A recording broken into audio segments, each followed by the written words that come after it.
con la que quiero abrir esta segunda parte del seminario,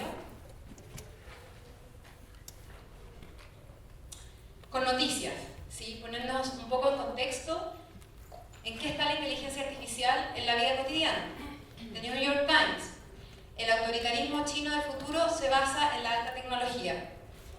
En Zhengzhou, China, en la ciudad china, un policía que llevaba anteojos con reconocimiento facial divisó a un contrabandista de heroína en una estación de trenes.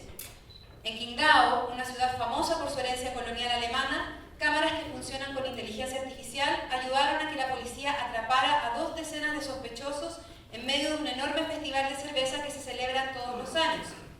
En Wuhu, una cámara identificó a un sospechoso de homicidio que estaba fugitivo mientras compraba comida a un vendedor callejero. Con millones de cámaras y millones de líneas de código, China está construyendo un futuro de autoritarismo y de alta tecnología. The New York Times de nuevo: no somos humanos cuando nacemos, dice esta noticia. Pero ¿qué significa ser humano? Una de las preguntas, ¿verdad?, que sobre todo se plantea en la ciencia ficción y de lo que ya vamos a hablar. Y justamente la inmensidad de esta pregunta podría reducirse, por ejemplo, a un principio propuesto por el filósofo Hegel, que atribuyó a su colega filósofo Spinoza, que dice: toda determinación es negación. Otra noticia: Artificial Intelligence used to predict cancer growth. Traducción: los científicos han utilizado la inteligencia artificial para predecir cómo progresará y evolucionará el cáncer. Así es, están existiendo hoy día, y quizás muchos de ustedes ya lo saben, importantes investigaciones que están adelantando, ¿cierto?, el crecimiento de algunas células, como por ejemplo las del cáncer, pero también para predecir la mutación del DNA de esta célula. Siguiente. Actor or algorithm, can you spot Trump fakes? Todos reconocemos, ¿verdad?, que ahí está el presidente de los Estados Unidos. Samantha. ¿Podrías distinguir un Donald Trump virtual generado a través de una computadora de uno real o de un imitador profesional? ¿Se imaginan que, por ejemplo, en este momento empieza a sonar una voz que es igual a la mía, y esta misma voz dice cosas que yo digo quizás todos los días? Es decir, un imitador profesional. Eso fue lo que pasó en Estados Unidos. Un algoritmo es capaz de imitar profesionalmente, vamos a decir entre comillas, la voz de Trump y hacernos creer que es el presidente el que está hablando, cuando en realidad es un imitador profesional, es tecnología. As artificial intelligence advances, humans behaving like machines will be a bigger problem than machines being humans. Samantha. Robots have already replaced humans in some jobs. According to a researcher, the development of artificial intelligence will change the way we understand humanity. For example, our capacity for empathy and love may decline. ¿De qué estamos hablando acá? ¿Y por qué lo pongo de esta manera? Como les digo, estamos hablando y poniéndonos en un supuesto, ¿cierto?, de que la inteligencia artificial, como dice acá, tenga avances tan increíbles que la relación, por ejemplo, con ellas pueda ya no ser más un problema entre comillas humano, sino que también sea un problema que nos pone en cuestión a nosotros, que es como la pregunta, vamos a decir, de la obra que llamamos, de la que ya voy a hablar, de Isidora Stevenson, Réplica, la que convoca el seminario completo, ¿verdad? O sea, si de alguna manera los humanos y nuestro comportamiento vayamos nosotros a estar por sobre ellos, o al revés, ellos por sobre nosotros por los avances tecnológicos. Y es una de las preguntas que también yo me voy a hacer cargo acá, que tiene que ver con la del actor. La emoción, el actor y cómo estamos siendo afectados por la tecnología. La inteligencia artificial desde las artes escénicas. Entonces, eso es de lo que venimos a hablar hoy día. Mi nombre es Isabel Babón, como Isabel Babón Garín, actriz y doctora en literatura latinoamericana. Nace el 24 de septiembre de 1984 en Santiago de Chile. El año pasado escribe y dirige la obra Our Summer. Samantha, gracias. Bueno, lo de la obra que escribe no es verdad, pero sí soy actriz y doctora en literatura. Y si hay uno de los temas que más me apasiona a mí en la literatura, justamente es la ciencia ficción. ¿Me escuchan si hablo así? Sí. Me siento como una presentadora de televisión con el micrófono. Bueno, uno de los temas que más me preocupa y me ha gustado siempre justamente es la ciencia ficción. Y la ciencia ficción en la obra de Isidora Stevenson a mí me parece que es crucial de revisar de alguna manera. Por eso he subtitulado esto del humano y lo robótico, reflexiones y alcances sobre la realidad de Isidora Stevenson. Ahora, obviamente quiero que todos entendamos, y los invito desde ya a la obra de Isidora la próxima semana, que se estrena, que está aquí de hecho, que después va a conversar con nosotros. No vamos a ver robots en escena, y tampoco vamos a ver a lo mejor máquinas inteligentes que se relacionen con los actores, porque en realidad lo que más le interesa a la dramaturga de esta obra son las relaciones humanas y las relaciones entre actores, obviamente. En ese sentido, y por eso hablaba antes de la ciencia ficción, si una de las cosas más importantes que se cuestiona en la ciencia ficción, y todos los que conocen este género literario lo deben saber, es justamente la relación del ser humano con la tecnología, ¿verdad? En ese sentido, y por eso yo quise abrir un poco esta presentación con noticias que hablan de un contexto, porque la obra de Isidora, de alguna manera, toma referentes de la realidad, como por ejemplo un juego que fue, y que todavía hay algunas cosas ahí que no son del todo claras, un juego en internet que se llamaba La Ballena Azul. ¿Han escuchado sobre eso? Este juego, ¿cierto?, que arrojaba pruebas a sus usuarios y les iba pidiendo cada vez una prueba más difícil, pero que ponía en riesgo su vida o, vamos a decir, su integridad física. Un video que era, por ejemplo, cortarse una parte del cuerpo, bueno, y así esto iba subiendo y subiendo y subiendo. ¿Qué iba pasando? Los usuarios, que eran adolescentes la mayoría, iban pasando estas pruebas y la prueba máxima de alguna manera los llevaba a desafiarse a sí mismos, que era suicidarse. En ese sentido, la obra de Isidora plantea un mecanismo que no voy a develar acá para que vengan a ver la obra, pero que también tiene relación directa con la tecnología y cómo entonces los usuarios, nosotros, nos afectamos con eso. Pero ¿qué significa afectarnos? ¿O qué significa estar en relación con la tecnología? Esa es la pregunta de la ciencia ficción, justamente. Ya, ahora, como les decía, la obra no es de inteligencia artificial así solamente, y por eso me parece tan interesante. Yo diría más bien que tiene un híbrido, ¿no?, en términos de género, que pasa por la ciencia ficción, pero también podríamos hablar de un universo distópico. Y aquí, por ejemplo, les pregunto, y quizás voy a tener un sí general, ¿han visto Black Mirror? Sí. ¿Y han visto El cuento de la criada? De Margaret Atwood. Bueno, para quienes no, se los recomiendo. Elizabeth Moss, tremenda actriz. Ah, that bitch. Tremenda actriz Elizabeth Moss en esa obra, en esa serie. Son referentes también muy vivos en la obra de Isidora, y lo menciono porque hoy día ya es muy difícil conversar si es que no estamos todos en relación a estos referentes. No sé si están de acuerdo, pero si yo no veo Netflix, quedé colgada. Si no veo alguna referencia en Facebook, quedé colgada. Yo no tengo Facebook.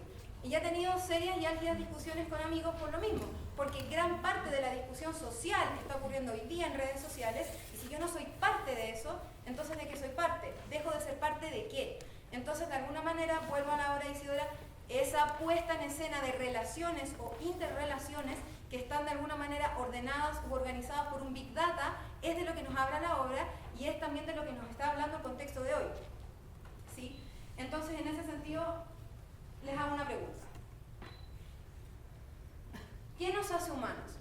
Yo sé que es una pregunta muy amplia y una pregunta filosófica, repito, de la que se hace cargo la ciencia ficción también, en donde se cuestiona y se pone en duda, ¿cierto?, la tecnología y su relación con el ser humano. Pero ¿qué es lo que nos hace humanos? ¿Mi relación conmigo primero o mi relación con el otro? Si pensamos en términos teatrales, siempre es una relación con el otro. Si pensamos en términos filosóficos, también estamos en relación constante con un otro. ¿Sí? Por ejemplo, Samantha, define humano. Doctora Isabel, la palabra humano proviene del latín humus, que significa tierra, y el sufijo anus indica procedencia de algo, humano, hombre, que proviene de la tierra. Porque hablamos que humano es algo vivo, generalmente se utiliza el término ser humano. En este momento hay aproximadamente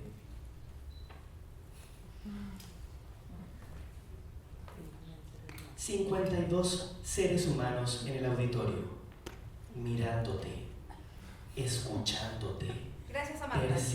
Entonces, ¿se dan cuenta? O sea, si tomamos en cuenta esa definición que Samantha encuentra en la red, en un sistema como Google, probablemente Wikipedia, es una cosa. Pero si luego lo ponemos en función de un sistema de ficción, como por ejemplo el teatro, la historia cambia. ¿Ha leído libros de Philip K. Dick?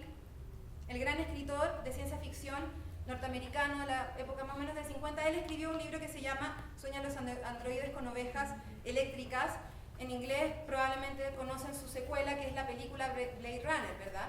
Bueno, Philip K. Dick tiene una frase que a mí me parece que es muy atingente a este problema que estamos conversando, y es que para él una manera de escribir ciencia ficción una manera de escribir filosofía es escribir ciencia ficción. De alguna manera, volver a imaginarnos en un supuesto y proyectarnos hacia adelante, en este sentido, en relación con la tecnología, y volver a pensarnos así, es responder a esta pregunta, tal vez, obviamente, con otras muchas preguntas. Por lo mismo, la obra de Isidora Réplica, que se proyecta hacia 30 años más adelante, o sea, estamos pensando en un supuesto 2048, la película que vino después de Blade Runner, la secuela que se hizo el año pasado, que se estrenó el año pasado, ocurre en el 2049, o sea, nos proyecta a no demasiadas décadas más adelante. Y sin embargo, nos ayuda a pensar justamente en un supuesto de ser humano en esas décadas hacia adelante. ¿Sí? Samantha, por favor, ¿qué definiciones de ciencia ficción también podríamos saber? Doctora Isabel, la ciencia ficción es el género literario que vertebra la experiencia inmediata de una tecnología desarrollada, percibida por el público a través de la imagen de un mundo futuro cuyas raíces están en este, donde se albergan los temores que la tecnología imprime en el imaginario colectivo. En el imaginario colectivo, y me quiero quedar un poco en eso, ¿sí? Porque el imaginario colectivo podríamos, ¿por qué no pensarlo también como un Big Data? ¿En qué sentido? En que si estamos hablando, por ejemplo, en el teatro de representación, o estamos hablando de simulacro, o estamos hablando de realidad virtual, todas estas virtualidades, entre comillas, que ya más adelante voy a definir también, con ayuda de Samantha, nos arrojan supuestos de lo que somos, supuestos de lo que podríamos ser. Y de alguna manera el espacio teatral supone eso también. ¿Por qué no preguntarnos qué pasaría, por ejemplo, si un actor se relaciona con otro actor, pero que es un robot? ¿Han escuchado hablar de esto? Y ya existe. Y ya lo están haciendo hace 2 décadas casi en Japón, de lo que también yo ya les voy a hablar. Ya les voy a hablar también de que el término robot no se acuñó hace 5 o 10 años atrás. Llevamos casi un siglo con esa palabra entre nosotros, ¿ya? Entonces, pareciera que es algo ajeno, pero está presente hace mucho más tiempo de lo que nosotros mismos creemos, en realidad, ¿ya? Ahora, hay una filósofa de la que les quiero hablar que me parece muy fascinante lo que ella hace, que se llama Donna Haraway. ¿Han escuchado hablar de ella? ¿Sí? ¿Alguien quiere decir nada? ¿No? Ella escribió un manifiesto, que es el manifiesto Cyborg, ¿ya? Y en ese manifiesto ella propone distintas ideas para volver a pensar la idea de cuerpo, para volver a pensar la idea de conciencia y también para volver a pensar la idea de emoción. Y a mí me parece que es súper sustancial lo que ella hace, que hizo en realidad en el año 50 o 60 más o menos, y que tiene que ver justamente con repensar nuestra manera de concebir la identidad. O sea, hoy día con las manifestaciones feministas, ¿cierto? Hoy día con esta palabra que está en redes sociales y en todos lados, que tiene que ver, repito, con el feminismo, o sea, ¿de qué estamos hablando cuando hablamos de feminismo? ¿O de qué estamos hablando cuando dejamos a una parte afuera pero pedimos que otra entre? ¿Por qué se los digo? Porque parece un poco extraño, un poco loco, pero lo que ella dice en este manifiesto, y que fue hace casi ya medio siglo, es que justamente nos pensemos en relación a la tecnología como una extensión de nosotros. Es decir, no como nosotros quienes manejamos la tecnología o la tecnología nos maneja a nosotros, sino como una extensión, ¿sí? Y en ese sentido, esa extensión de nosotros nos obliga a repensar nuestro relacionar, nuestra manera de relacionarnos, de nuevo, con ese objeto o con esa mecanicidad o con el otro también, ¿ya? Ella dice que en realidad nosotros somos así como las máquinas naturaleza. Somos nosotros, o sea, esa tecnología somos nosotros mismos también. De alguna manera funciona como un otro yo, como un espejo. Y en la obra, vuelvo a citar a la obra de Isidora, vamos a encontrarnos con que justamente el título no tiene ese título por nada, ¿sí? O sea, réplica habla de una réplica de nosotros y habría que ver la obra para entender en qué sentido se relaciona, ¿sí? Pero justamente a partir de este manifiesto del que yo les estoy hablando es que repensar, por ejemplo, la idea de cuerpo a partir de la tecnología o la idea de identidad a partir de la tecnología podría suponer volver a pensar la idea de sujeto, por ejemplo, o la subversión de género a partir de esa idea de sujeto, ¿sí? Como vemos acá, ¿qué nos va a sumar? Bueno, una de ellas es la conciencia, ¿cierto? ¿Dónde está la vida? ¿La conciencia? ¿Dónde está la vida? ¿Dónde está la conciencia? Se pregunta uno de los personajes de Isidora. Ya, se pregunta por muchas otras cosas, pero en ese sentido sentido, podríamos pensar, por ejemplo, en el cuerpo, dónde está la vida o la conciencia, o podríamos pensar en emociones, y en ese sentido, ¿qué entendemos por emociones? ¿Sí? ¿De qué estamos hablando cuando hablamos de emocionar o emocionarnos? ¿Y por qué se los digo? Porque también cabe preguntarnos, ¿sería posible pedirle, por ejemplo, a un robot que se emocione? ¿O eso es demasiado extraño? O si eso llegara a pasar, entonces deberíamos pensar el teatro en términos tecnológicos exclusivamente o inclusivamente. ¿Cómo podríamos definir emociones, Samantha? Doctora Isabel, la emoción define a la acción y que hablando en un sentido biológico estricto, lo que connotamos cuando hablamos de emociones son distintas disposiciones corporales dinámicas que especifican en cada instante la acción que un cierto movimiento o una cierta conducta es. Exactamente. Y esa cita es de Humberto Maturana. ¿Y por qué he elegido Humberto Maturana para un poco hablar de emociones? Porque en el teatro podríamos pensar las emociones desde una concepción política, ¿sí? Y ahí podría abrir, digamos, otra ventana de discusión. O podríamos pensarla en términos antropológicos también, por supuesto, como lo hace Maturana. Pero a mí me parece importante esa en particular porque habla de una dimensión biológica y que está obviamente súper ligada al cuerpo. Y hay otra cita de la obra. Si no hay cuerpo, no hay dolor. Exacto. Hay uno de los personajes, habla de que, bueno, hay uno de los personajes que está desaparecido. Y la madre de este personaje dice, bueno, si ya perdí el cuerpo, perdí todo lo demás. Entonces cuando yo me encontré con esa frase me dije, bueno, ¿qué es todo lo demás? O sea, si nos desprendemos del cuerpo, todo lo demás es que la información que está atorada en una nube es quizá esa misma información que ya está siendo manipulada o monitoreada. Todo el problema, cierto, que también ya está tratado en el cine, en relación a que estamos siendo vigilados, en que saben todo de nosotros, en que si yo entro a mi mail ya me está arrojando una ventanita paralela, cierto, que me vaya a Argentina porque ya supo el sistema que yo estuve buscando pasajes para Argentina, etcétera. O sea, ¿cuál es esa información? Y si entonces puede existir la posibilidad de una réplica, esa réplica contiene esa información, pero sería una información mejorada, perfeccionada.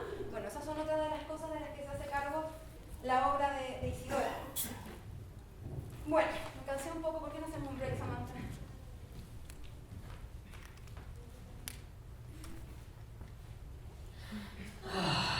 ¿Lo conocen?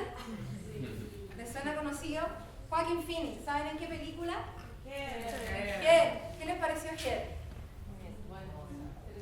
Interesante, ¿cierto? Y sobre todo interesante, bueno, aquí está Samantha. Samantha, ¿tú la conoces a ella? Yeah, that was me.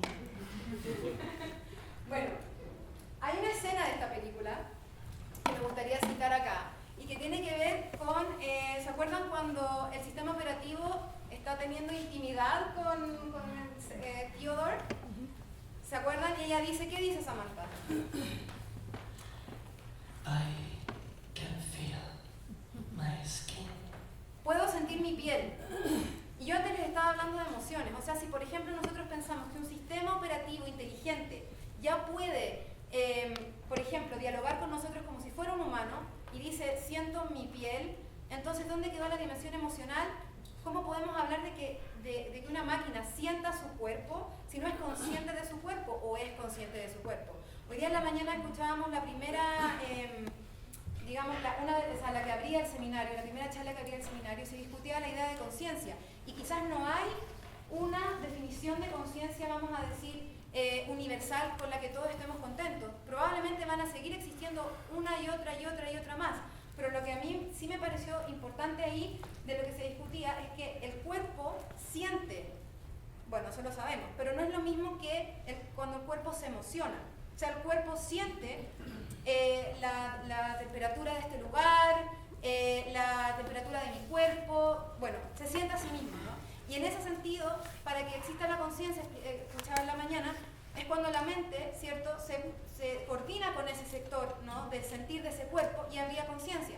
Por ejemplo, en una película como esta, en donde se proyecta este supuesto o hipótesis de un sistema operativo que puede sentir su piel, no sé si entonces realmente es tan ficticio como lo ponen acá o es posible.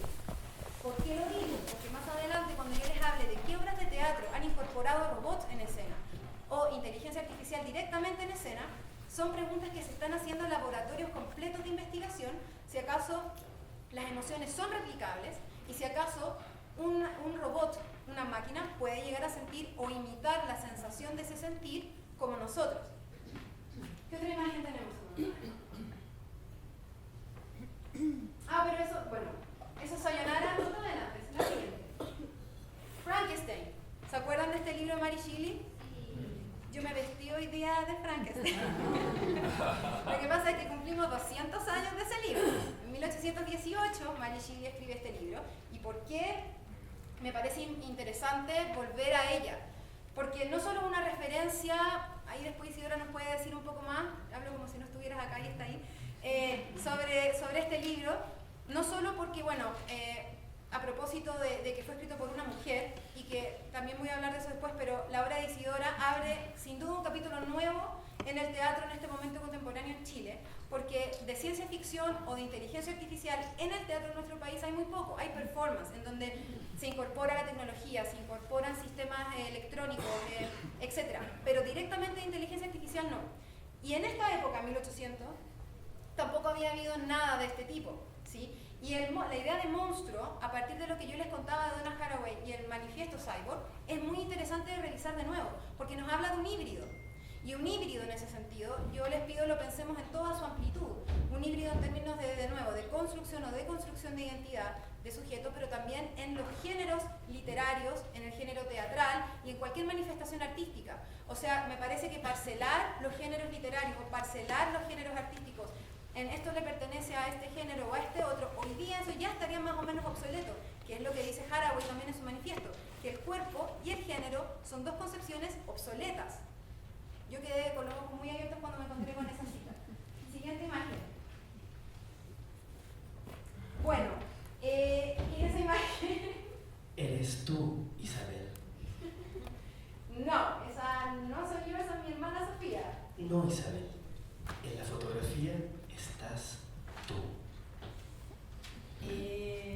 No, esa es mi hermana Sofía y no sé dónde yo estaba en ese momento, pero no soy yo, Samantha. De acuerdo a los metadatos identificados, esta fotografía fue tomada en Algarrobo el 27 de enero de 1991. El humano a tu lado es tu padre. El último encuentro que tuvieron te pareció inoportuno y desagradable. Llámalo. Bueno, Estoy segura de que él tiene muchos deseos de hablar contigo. ese es mi padre, insisto que esa es mi hermana, aunque este sistema operativo me diga que no. Pero es interesante porque, o sea, no estoy tan segura en realidad. Bueno, sigamos. Robots in between humans. What is life there for a robot human and what does it mean to be a human robot? Por eso les estaba hablando todo esta primera parte, vamos a decir, de la idea de ciencia ficción, de la idea de realidad virtual, de la idea de cuerpo, conciencia, emoción. Porque justamente esta imagen pertenece a una escena de la obra Sayonara de Hiroshi Ishiguro, que es un director japonés quien está a cargo de este centro de investigación del que yo les estaba hablando antes, que fue quien puso una réplica, vendría a ser ella, ya les voy a contar cuándo empieza, en escena, y entonces se abre todo un mundo de relación robot-actor. Lo interesante acá, justamente, es que el teatro se hace con personas. Entonces, si luego nosotros nos preguntamos cómo entonces una persona se relaciona con un robot y de qué manera eso podría impactar en mi experiencia personal de conciencia, de emoción y de cuerpo, nos encontramos con distintas respuestas y ya hay investigadores justamente respondiéndose a esas preguntas. Ahora, antes de eso les quiero contar que, como les decía antes, la palabra robot se acuña en 1921 con un señor que se llama Karel Capek, y eso abre un género en el teatro que es el de la ciencia ficción.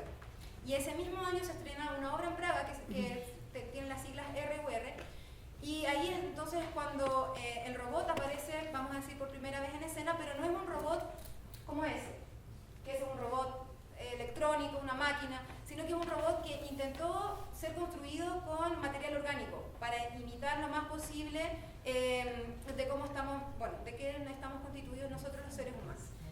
Ya, ahora, ¿ustedes saben qué significa la palabra robot? ¿Qué podría significar esa palabra? ¿Cómo? Viene de bot. ¿Ya? Y el robot sí. Robot quiere decir trabajo forzoso. Y a mí me parece súper interesante el término, porque si bien un robot viene un poco, un robot o una máquina, viene a facilitarnos la vida, yo me preguntaba, bueno, ¿por qué quiere decir trabajo forzoso? Y es interesante porque justamente Hiroshi Shiguro en Japón, junto a Haroti, que es otro director japonés, ponen en escena una obra que se llama I Am a Worker. Y lo que hacen es poner en escena a 3 robots con 3 actores. Estos 3 robots hacen de, vamos a decir, sirvientes y desemplean oficios menores en escena en relación a estos otros 3 actores. ¿Ya? Ahora, lo interesante es que si la palabra robot significa trabajo forzoso y luego en escena vemos a robot haciendo estos trabajos, a mí me parece interesante lo que sucede a nivel, bueno, de metalenguaje, ¿no? Eso ya es otra historia más simbólica, pero lo pongo como ejemplo porque ya está pasando este problema, ¿sí? De cómo nos relacionamos con la tecnología, pero desde el teatro, lo que es muy fascinante para mí de pensar. Entonces, yo les preguntaba que entre todos no dijéramos qué significa robot, porque el teatro, y no sé si están de acuerdo, es una experiencia colectiva. Y algunos de los investigadores que yo estuve revisando se preguntan si acaso la conciencia podría ser una experiencia colectiva. Que es un poco extraño de pensar tal vez, porque el teatro, por ejemplo, es una experiencia que ocurre en intimidad, con el que tengo al lado, conmigo misma, pero, y con lo que está ocurriendo acá. Pero pensar que la conciencia podría ser una experiencia colectiva nos pone en otro problema, porque si entonces el robot es capaz, por ejemplo, de llegar a sentir como nosotros, si es que eso llegara a ser posible, o de replicarnos de manera física, ¿qué pasa con el problema de la experiencia íntima de ese sujeto? ¿Quién de aquí nunca ha ido al teatro? Bueno, ya están en el teatro, pero igual les pregunto. Yo hago clases en 3 diferentes lugares y les prometo que más de la mitad de uno de mis cursos nunca fue al teatro. Y es muy fascinante porque eso, no hay que tener obviamente vergüenza ni mucho menos, pero se los pregunto porque la experiencia de ir al teatro pareciera que es algo que es muy normal, pero hay mucha gente que no la ha vivido nunca. Entonces, por ejemplo, en 20 años más, alguien que vaya al teatro y vea robots, esa experiencia va a ser una completamente distinta si se encuentra con actores, ¿no? Por ejemplo, hay un filósofo en la Universidad de Helsinki, Aku Viisala, que pone esta problemática también en relación a las emociones, volviendo un poco con eso. ¿Por qué vuelvo a las emociones una y otra vez? Porque el teatro justamente se compone de alguna manera de la relación, ¿cierto?, del ser humano con su emocional. Y este filósofo, por ejemplo, plantea el problema a partir de Blade Runner. No sé si todos vieron Blade Runner acá, la mayoría. Los replicantes parecen más humanos que los seres humanos, en algún punto. Y este filósofo, Viisala dice, bueno, si lográramos tener a robots que sienten igual a nosotros, o se comportan, no sentir, pero se comportan como nosotros, ¿no debiéramos nosotros tratarlos como humanos? Y es una pregunta que también podría ser subida al escenario. O sea, ¿qué pasa si yo me relaciono con un robot como un humano sabiendo que no es un humano? Y ese es un problema del que ya, por ejemplo, se hizo cargo un director de teatro argentino que se llama Javier Daunte. ¿Alguien aquí ha escuchado hablar sobre él? Javier Daunte es un director que, ahora está radicado en España y él trabaja sobre todo el género de la ciencia ficción. Y ya ha hecho 4 obras de teatro en relación a esto, a la ciencia ficción, y escribió Opitu, El juego del dragón, Gore, 4D óptico, entre otras, pero lo que a mí me interesa se llama Automáticos. Y la obra Automáticos lo que pone en problema es la expresividad-inexpresividad del actor en escena. O sea, él dice, para los directores de teatro, por ejemplo, y esto viene de los tiempos de Diderot, por ejemplo, que cuando él hablaba de qué tan desbordado tiene que ser un actor, o qué tan mesurado tiene que ser, él se pregunta lo mismo, pero hoy día, en la época de los 2000, y dice, entonces, ¿cómo yo puedo pedirle a un actor que no sea expresivo? ¿Es eso posible? ¿Cómo puede un actor jugar desde la inexpresividad para interpretar un personaje? Entonces, él lo que hace es que pone en escena a 3 actores que interpretan de robots. ¿Ya? O sea, un poco la pregunta al revés de lo que hacen acá los japoneses, que ponen un robot directamente en escena. Aquí Daunte se hace esa pregunta y hace una investigación a partir del cuerpo y el emocional de estos actores y a partir de la premisa de que, y lo cito a él, somos todos los seres humanos parlanchines, máquinas parlanchinas. A partir de esta idea de que ya somos máquinas, él entonces les pide que interpreten un robot. Ahora, en ese sentido, me parece importante también entender un poco qué entendemos por simulacro, porque a lo mejor esos actores tuvieron que simular ser un robot, porque ¿cómo podemos entender esa idea, no? Ser máquina y Y luego Daul te dice, pero es que ya somos máquinas. Entonces, Samantha, ¿por qué no nos lees una definición de simulacro? Según ello, doctora Isabel, apuntamos que la realidad, el mundo que nos rodea, habitualmente ha sido aprehensible al ser humano a través de la representación y de la ficcionalización, pero que hoy, con las tecnologías informativas, asistimos a un nuevo tipo de ficcionalización que es la simulación.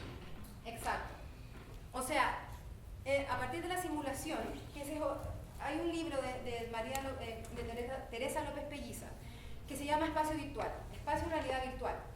Y ella lo que plantea acá es que hay una diversidad muy grande de definiciones en lo que entendemos simulacro, espacio virtual y realidad virtual. Es súper interesante porque ella dice que de alguna manera, si yo, por ejemplo, tengo una imagen de alguno de ustedes replicada, aún así es mi imaginación la que está replicando esa imagen.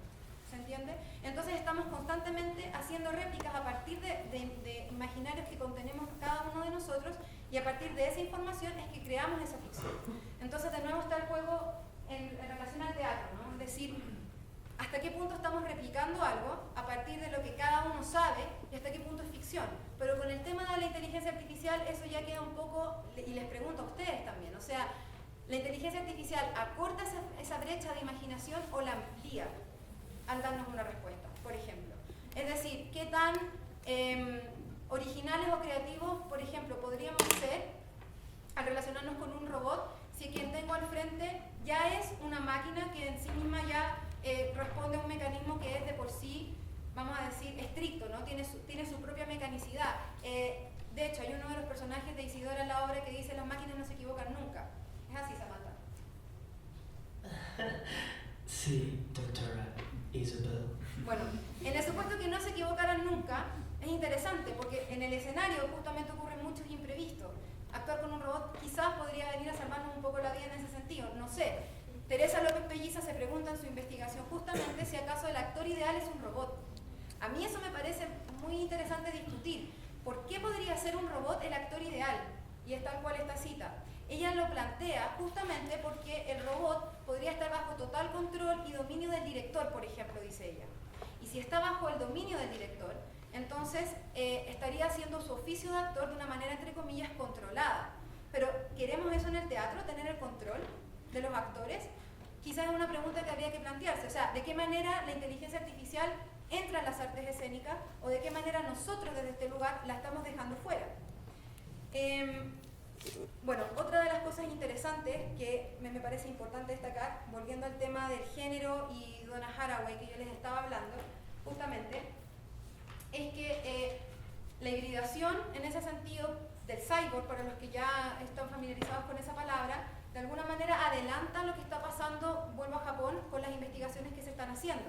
Porque este centro de investigación, donde a la cabeza está Hiroshi Ishiguro, justamente es que se preguntan cómo podríamos entonces tener una representación teatral en donde no solo sea hecha por robots, sino que además sea colaborativa. O sea, ellos piensan en la inteligencia artificial como un arte colaborativo. Y lo pongo entre comillas porque estoy citando. O sea, en ese arte colaborativo no solo trabaja el actor, el director, el escenógrafo, ya estaríamos hablando de científicos, de técnicos en electrónica, etc. Y en ese arte colaborativo lo que empieza a pasar es que se empiezan a fusionar campos, ¿cierto?, teóricos en relación al accionar teatral. O sea, ya no estamos hablando de una sola área en las artes escénicas. Estamos hablando de incorporar otras áreas, las áreas tecnológicas, por ejemplo, y para Ishiguro esto le resulta muy importante porque lo que él quiso hacer con la obra I Am a Worker justamente fue investigar sociológicamente la relación de su población en Japón con la relación que ellos tienen con las máquinas, en especial con los robots. Sabemos que en Japón esto ya está hace mucho tiempo sucediendo, que los japoneses ya han incorporado robots a sus vidas cotidianas.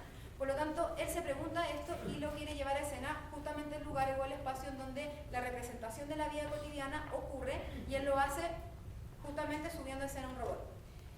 Ahora, hay muchos otros ejemplos, yo les voy a nombrar algunos. Por ejemplo, está el término Digital Performance, que fue acuñado en el 2006, y que Stephen Dixon se preguntó por cómo en el escenario puede o no puede existir la tecnología. La tecnología existe hace mucho rato, o sea, ahora mismo, ¿no? Pero con Digital Performance, lo que él un poco intentó hacer es que, vuelvo a la idea de colaborativo, era justamente trabajar colaborativamente con sectores que vengan de la tecnología y entonces investigar escénicamente de qué manera los actores se relacionan con esa tecnología. Luego, otro ejemplo es el de Stephen Paré, ya, en donde tiene un proyecto que se llama Robot Actor Project y que en 1996 también apunta a esta investigación. De nuevo, cómo nos relacionamos con un robot en escena. Sin embargo, acá es interesante lo que pasa porque, a diferencia del Digital Performance, no necesariamente llegan a una performance, ¿ya? O sea, acá aparecen marionetas electrónicas, o sea, la idea del puppet, ¿no? Que ya es muy antigua, se convierte en algo más electrónico y entonces aparece otro tipo de investigación escénica. Y otra investigadora, que es Isabella Pluta, en Italia, se ha encargado un poco de juntar todas estas experiencias teatrales tecnológicas y hacerse una pregunta que va todavía más allá de la tecnología y que tiene que ver con qué es lo que sucede, ¿cierto?, cuando estos elementos se configuran en escena, en particular con el ser humano en escena, o sea, cuáles son las funciones humanas que operan en escena y cuáles de esas funciones humanas son posibles de reproducir con, por ejemplo, un robot o con un sistema inteligente sucediendo sobre el escenario. ¿Sí? Entonces, me gustaría mostrarles el video, explicarles otra cosa. Volviendo a Hiroshi Ishiguro, no sé si han escuchado hablar del término Geminoid, algunos acá.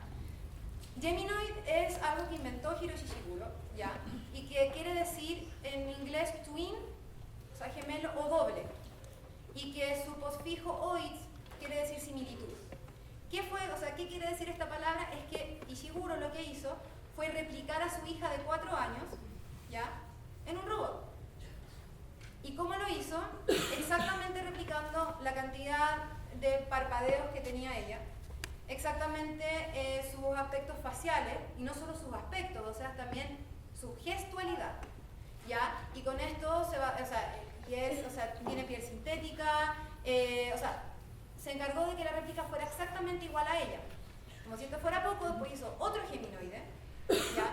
Que fue una réplica de un presentador de televisión japonés. Y esto abrió toda una investigación allá en Japón, que ya se la empecé a adelantar antes, y entonces luego llega a Sayonara. Y en Sayonara, como pueden ver acá, o Goodbye, ella es un geminoide, también es una réplica, y ella representa un personaje, bueno, obviamente en relación a ella, y la obra se trata de que, bueno, el personaje de allá tiene cáncer, entonces llevan a un robot, que es ella, a que la acompañe y le lea poemas y le lea cartas, en otras palabras, que la haga compañía. Y es interesante, porque en el fondo Ishiguro podría haber puesto un robot en escena, ¿cierto?, y haberse preguntado por cualquier otra cosa. ¿Cómo es vivir con un robot? ¿Cómo estar, no sé, como la obra llama Worker? Pero lo que hace es justamente preguntarse por una relación de ¿qué? De intimidad. O sea, es una relación afectiva. Si acaso el robot es capaz de proporcionarme o no proporcionarme satisfacción emocional, compañía. Una persona que se va a morir es una persona que obviamente está pasando por un proceso difícil. Y luego este robot lo que hace en esta pieza es justamente venir a llenar ese vacío, a completar ese vacío o como quiera. Ayama Worker duraba 20 minutos. O sea, lo que veis que son piezas cortas. Pero esta es un poco más larga. Sin embargo, bueno, esto se estrenó en el año 2006 y esta obra vino a Chile hace 2 años, o 1 si no me equivoco. Entonces estamos un poquito desfasados en relación también a quizás la tecnología, el robot en escena, pero eso da lo mismo, porque también en un contexto como el nuestro, a lo mejor la necesidad no tiene que ver con preguntarnos cómo nos relacionamos con robots, sino que tiene más que ver a lo mejor hoy día, en nuestro contexto, nuestra relación directa con la tecnología. Bueno, y por ejemplo, desde los años 90 el MIT está desarrollando investigaciones que tienen que ver con la informática afectiva. ¿Qué quiere decir eso? O sea, que los robots puedan adelantar nuestro estado emocional, nuestra presión arterial, nuestro pulso cardíaco. O sea, que de alguna manera sea capaz de empatizar emocionalmente con nosotros. Y todo esto abre para mí otro problema muy fascinante, volviendo al tema de las emociones también, que tiene que ver con algo que ocurre solo en el escenario. Y yo no sé si es reemplazable, Por ejemplo, bueno, repito, la obra réplica se lo vamos a ver un poco con la obra de Isidora, pero ¿qué es lo que sucede en el escenario que no ocurre en ningún otro lado? ¿Se les ocurre? Música. Buscando. Horacio.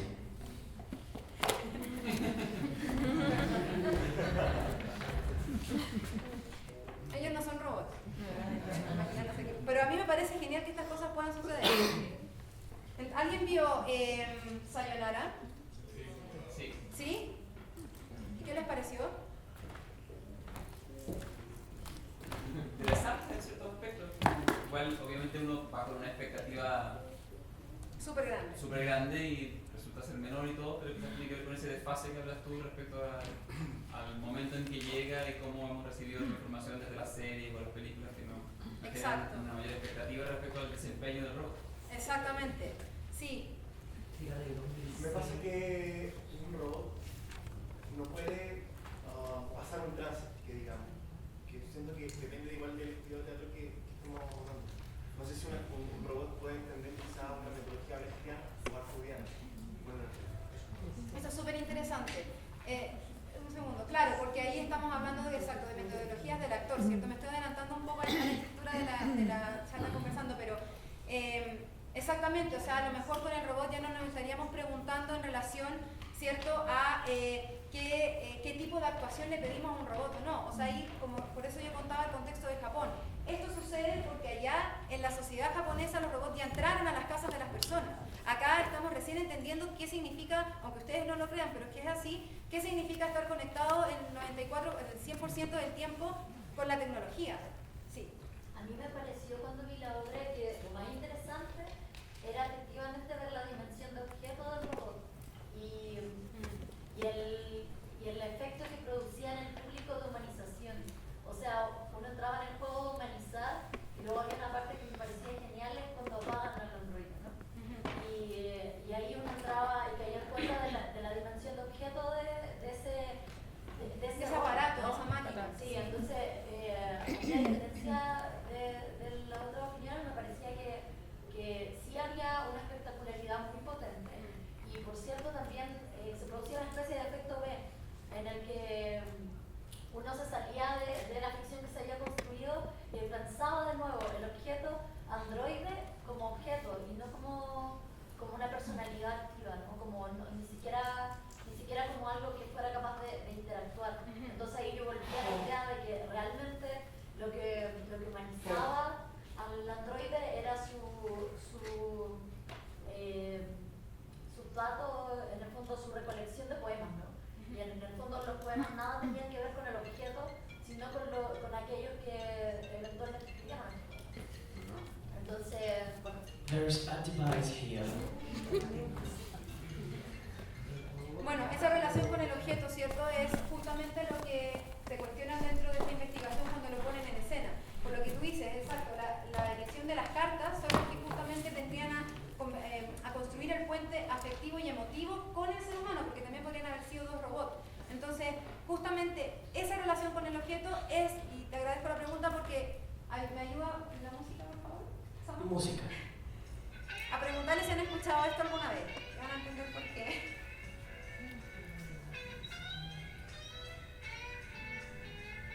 A mí me encanta este tema, no sé si lo conocen. ¿No? ¿Qué es? Led Zeppelin. Me encanta Led Zeppelin. Samantha. ¿Por qué traigo a Led Zeppelin cuando estoy hablando de inteligencia artificial? Nada conecta con nada. Bueno, sí. ¿Por qué? Porque para mí, o sea, ¿alguien lo vio en vivo a Led Zeppelin? ¿Qué hay cuando uno ve una banda en vivo que a uno le encanta? ¿Qué hay? ¿Qué aparece en el escenario? Vida, ¿qué más? Fuerza, pasión, presencia. Presencia. Y es lo que a mí me encanta de que, por ejemplo, cuando hablaba con Isidora, ¿por qué decidió que la obra fuera sobre inteligencia artificial y no una obra con robots o máquinas extrañas? Porque lo que hay es presencia.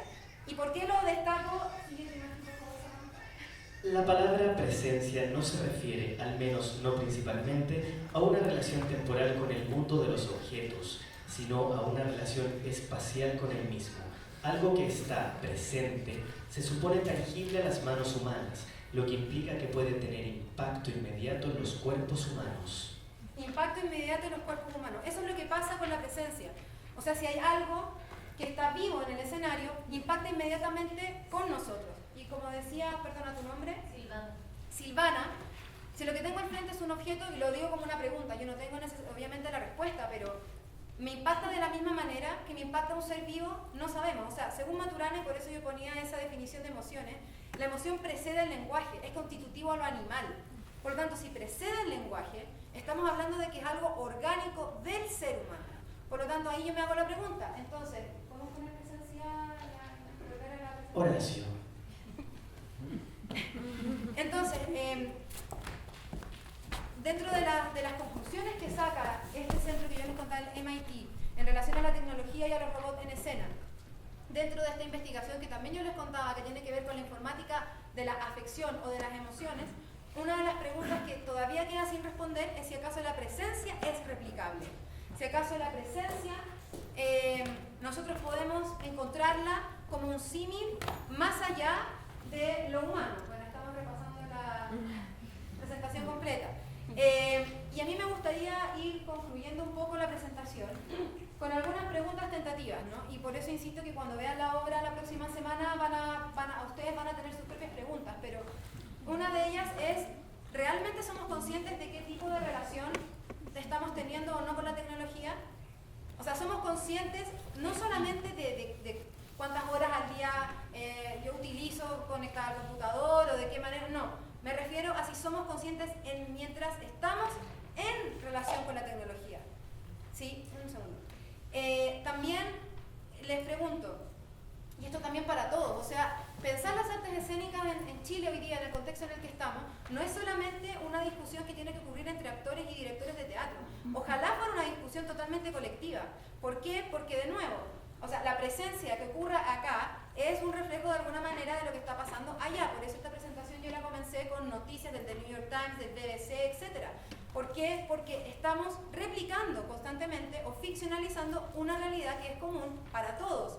Entonces yo me pregunto si a partir de esta obra, sí que se está dando en este teatro, réplica, podríamos pensar de aquí a cuántos años otra, ojalá pronto, pero se abren preguntas que no se habían tratado antes. Y desde el teatro, obviamente, es muy diferente que hacerlo desde el cine, en donde obviamente en el cine tenemos 400.000 metodologías técnicas para poder llegar a un efecto especial, y acá las cosas suceden de otra manera.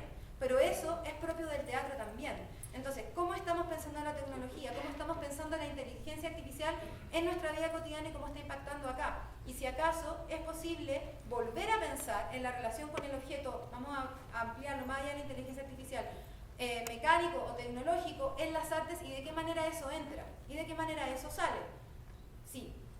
En relación a lo que tú hablas de presencia y también lo que tiene que ver con la conexión emocional que de pronto uno puede generar, en este caso con un robot, yo igual me dedico harto a lo que pasa con las marionetas y que es un poco lo que dice ella. O sea, cuando un manipulador es realmente bueno, a nosotros nos logra llevar a la imaginación, en el fondo un poco engañar al cerebro, sabiendo, siendo conscientes, engañamos un poco al cerebro y nos sentimos identificados a través de gestos, movimientos que nos llevan a incluso generar lazos o emociones con estos personajes, sea en el teatro, en la televisión, en lo que sea. Siento que pasa un poco lo mismo con el robot y ya a nivel así mucho más grande, porque como está haciendo a escala del ser humano, en verdad nos está engañando una parte de nuestro cerebro que está ligada con las emociones, creo yo, en una opinión, y eso nos lleva a entrar en el juego, creo yo. Entonces es ahí donde está un poco o quizás va en la persona también, hasta dónde quiero llegar con el imaginativo y poder creer que eso está vivo o no. Y el impacto que debe generar el haber visto esa obra, no la vi lamentablemente, es cuando ya se apaga el robot y nos damos cuenta de que todo el tiempo, por más que sepamos que lo es, nos logra engañar, digamos, a nivel emocional. Por ende, yo creo que sí se puede generar una relación con una máquina, ya sea un puppet tal vez, a nivel así muy micro, que le pasa a los niños, de hecho, a lo que está. Siento que lo llevaron como a un nivel adulto, lo que nosotros hacemos con los niños a veces por internet. ¿Te paso el micrófono? Bueno, sí, ahí hay otro aspecto al que mirar, ¿cierto? O sea, que la relación con el objeto no tiene por qué ser necesariamente el robot. Puede perfectamente ser otro aparataje, como dices, que nos engaña. Pero también, no sé si estás de acuerdo, pero cuando vemos una obra de teatro, de alguna manera vivir ese viaje emocional de la representación, también ese engaño ocurre con esos actores, entre comillas engaño, ¿cierto? O sea, por eso digo, ¿de qué manera entra lo tecnológico a la escena? ¿Y de qué manera lo incorporamos? Y si lo necesitamos, bueno, entonces, ¿cómo? ¿Cierto? Sí. Hay un libro que a mí me gusta mucho que se llama Mamá quiero ser youtuber. No sé si lo han escuchado, es de una española y a pesar de que el título suena así súper millennial, en verdad habla de la nueva generación, de que la quinta revolución industrial está a la vuelta de la esquina, que es la robótica. Habla de cómo nuestra relación con la tecnología ha ido cambiando. Habla también de patologías que ya todos padecemos, por ejemplo, la vibración fantasma, cuando crees que te está vibrando el celular y en verdad no te está vibrando, o cuando te pones hipocondriaco viendo enfermedades con la... No sé, hay un montón de cosas que están pasando y que nos están llevando a un cambio tecnológico, que es un cambio político y también social. Absolutamente. Entonces creo que es increíble que se esté tratando en el teatro porque es lo que viene, es el futuro. Y aparte, así como dato astrológico, Urano ahora está en la cabeza. Urano es un planeta de la revolución que no se sabe lo que trae. Entonces estamos ahí, o sea, para allá vamos. Disculpa, Sí, para de hecho, complementar solo un poquito. En la charla anterior hablaron de cómo nosotros vamos delegando o sacándonos información para entregársela al aparato. Entonces es ahí, ¿de qué llenamos ese espacio que ya lo estamos vaciando en esto? Como por ejemplo, ya no pienso en la ruta, está aquí. Y si no tengo internet, muero. Y no me sé los números de teléfono, antes uno se lo sabía de memoria, te sabía la lista de tu curso. Entonces, ¿en qué estamos ocupando esos espacios vacíos, digo yo, en nuestro cerebro? Es como, igual la sí. Y a partir de esas dos cosas que están diciendo, no sé si ustedes se acuerdan, bueno, aquí ustedes, lo que veo, la mayoría 20 años deben tener, no sé, pero los blogs, o sea, ¿cierto? ¿Quién de acá tenía blog o fotolog o WordPress o esas cosas?